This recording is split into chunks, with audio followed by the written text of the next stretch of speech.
আর দেখানোর জন্য। কিন্তু আমি একটা কথা আগেই বলে রাখি, আমি না ঝগড়ার মুডে নাই, আমি টায়ার হয়ে গেছি তোমার সাথে ঝগড়া করতে পারতাম। আমারই দোষ, আমি তোমার সাথে ঝগড়া টগড়া করতে আসছি, ঠিক আছে? তোমার কাছে একটা সিরিয়াস কথা, তুমি তো অনেক ভালো ডিজার্ভ, আমি তো ভালো না, তুমি ভালো ডিজার্ভ না, তুমি আমার কথা আমার সাথে আসলে তোমার চাই। তোমার যদি মনে হয় যে আমি একটা ভালো মেয়ে ডিজার্ভ করি, তুমি নিজে ভালো হয়ে যাও। তোমার সাথে আমার রিলেশন রাখতে পারবো না, আমি অন্য একটা ছেলেকে ভালোবাসি, আমি তোমার ভালো বাস।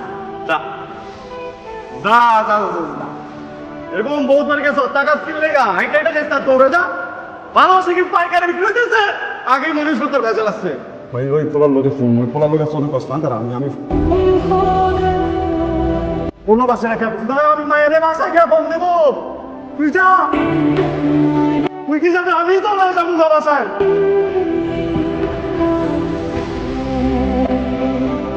ভাইরে, মানে কি হয়েছে সেটা আমাকে বলবি তো নাকি? না বললে আমি কিভাবে বুঝবো? তুমি এমনটা কিভাবে করলাম? আমি কি করলাম তুমি জানো?